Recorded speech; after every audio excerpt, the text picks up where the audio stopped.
तो क्लास 10 का भारतीय भवन का मैथ है। दो चर वाले रैखिक समीकरण युग। कुछ याद रखने वाले तथ्य इसे याद रखे। कहता यदि एक दूसरे को प्रतिच्छेद करे तो अविरोधी युग्म होंगे। तो केवल एक हल होंगे जो लिखा कटान बिंदु के केवल भुज यानी भुज देश क्या दिया है कोटि से प्राप्त होता है। यदि एक दूसरे के समांतर हो तो विरोधी युग्म होगा, इसका कोई हल नहीं होगा। यदि एक दूसरे के संपाती तो उसको क्या कहेंगे, आश्रित होगा। तो लिखा है इसका अनगिनत हल होंगे, इसको याद रखिएगा। ठीक है, चलिए चैप्टर के बाद चलते हैं। कहता है यहाँ ध्यान देना, प्रश्नावली सबसे पहले लिखते हैं।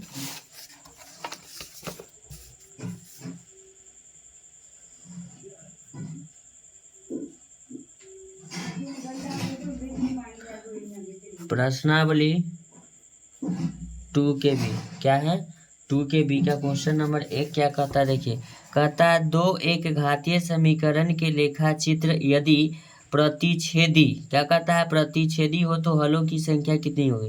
देखिएगा प्रतिच्छेदी क्या बात कर रहा है, तो प्रतिच्छेद यानी कि एक दूसरे को क्या करेगा, वो काट देगा। तो क्या काटेगा, काट देगा, यानी कि प्रतिच्छेद। तो प्रतिच्छेद माने होता है एक दूसरे को क्या कर देना, काट देना। इसमें पूछा है हलों की संख्या क्या होगा, तो हलों की संख्या इसमें 1 हो जाएगा। क्या हो जाएगा, 1। चलिए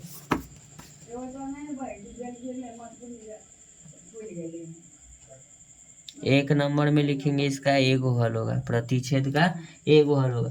तब कहता है समांतर, देखिएगा बच्चों, कहता है कि समांतर हो तो हलों की संख्या कितनी होगी। तो समांतर होगा तो हलों की संख्या कोई हल नहीं होगा।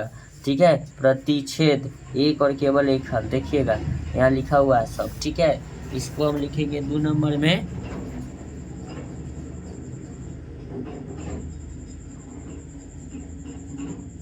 कोई हल नहीं, कोई हल नहीं लिखेंगे। चलिए इसका तीसरा नंबर सवाल क्या कहता है, कहता है संपाती हो तो हलों की संख्या कितनी होगी। तो संपाती होगा तो हलों की संख्या कितनी होगी, अनगिनत। या समीकरण का युग्म क्या हो जाएगा, आश्रित।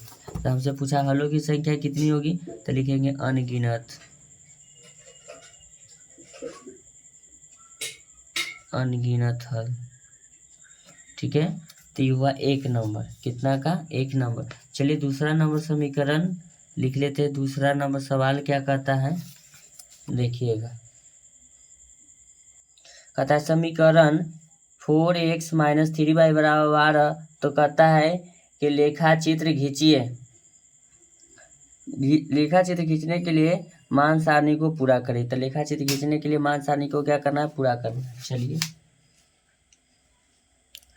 4x - 3y बराबर क्या है, 12।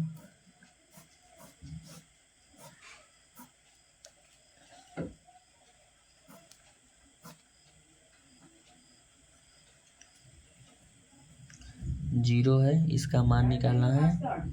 0 है, ये 6 है, इसका मान निकाल लेना। ठीक है, तो सबसे पहले क्या है, चलिए x, तो लिखेंगे जब, क्या लिखेंगे, जब x बराबर क्या दिया हुआ है, 0 दिया हुआ है। तो जब x बराबर क्या दिया हुआ है, 0 दिया हुआ है, तो लिखेंगे 4x - 3y बराबर 12।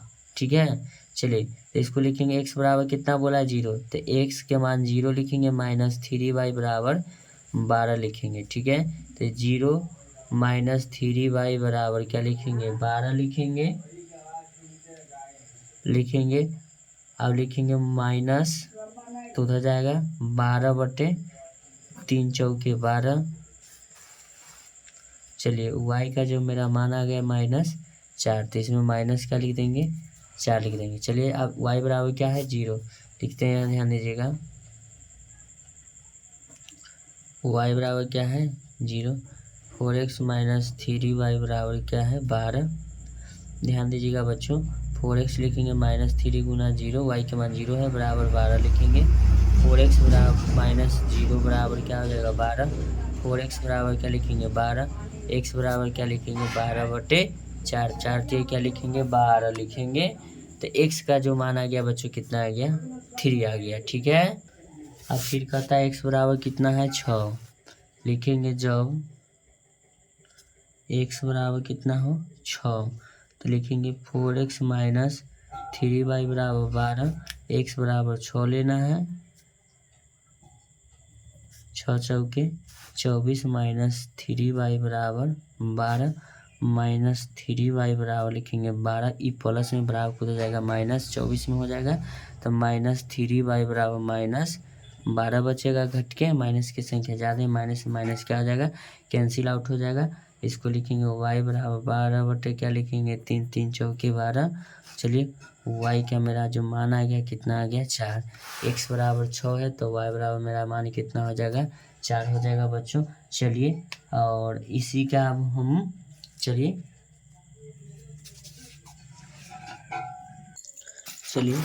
2 के 2 नंबर सवाल क्या कहता है, देखिए कहता है बच्चों समीकरण 3 × x क्या है +1 बराबर y, तो लेखा चित्र में इसका मान पूरा करना है ना।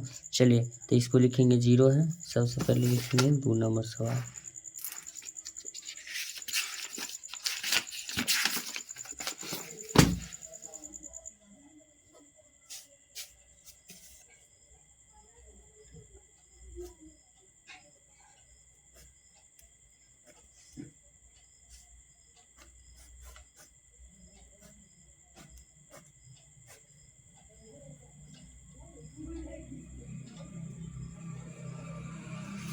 जो दिया उसको हम लिख लिए, इसको पहले गुना कर लेते हैं। 3 × x 3x प्लस में होगा 3 × 1 3 बराबर में लिखेंगे y।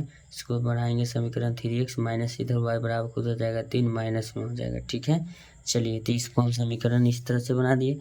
अब कहता है जब x बराबर क्या है 0 है तो लिखेंगे जब x बराबर क्या हो जाएगा, सॉरी y लिखा, x बराबर क्या दे रखा है 0, x बराबर 0 लेना है। तो चलिए इसको लिखेंगे 3x माइनस वाई बराबर माइनस 3 लिखेंगे। x बराबर क्या है 0 माइनस वाई बराबर माइनस 3, 0 माइनस वाई बराबर माइनस क्या हो जाएगा 3 हो जाएगा, माइनस वाई बराबर minus 3, minus minus cancel out हो जाएगा। y बराबर क्या बचेगा आपका 3 बचेगा। चलिए इसमें आइए और y का मान इसमें डाल दीजिएगा 3। फिर कहता है y बराबर क्या लेना है 0 लेना है, लिखेंगे जब y बराबर क्या होना चाहिए 0, तो लिखेंगे 3x माइनस वाई बराबर माइनस 3, 3x माइनस वाई बराबर 0 हो जाएगा और माइनस 3 हो जाएगा। चलिए 3x हो जाएगा, 3x माइनस 0 घट के तब कोई फर्क पड़ेगा नहीं, इसको माइनस 3 लिखेंगे। x बराबर लिखेंगे माइनस 3 गुना में नया के भाग में माइनस से माइनस, तो इसमें कैंसिल होगा नहीं तो 3 से 1 बन जाएगा, तो इसको लिखेंगे x बराबर माइनस 1। इसमें चलिए x का जो मान है माइनस 1 रख दीजिए। अब है y बराबर 9 लेना है, क्या लेना है y बराबर 9।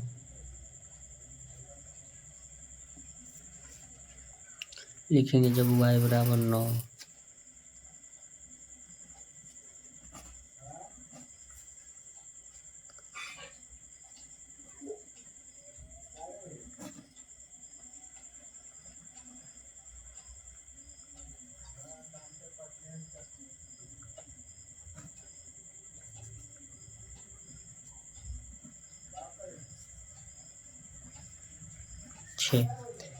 +3 बराबर 9 बराबर को तो जाएगा -3 हो जाएगा। 3x बराबर 6 होगा, x बराबर लिखेंगे 6/3, 3 गुना 6 कर जाएगा, x बराबर क्या हो जाएगा 2 हो जाएगा।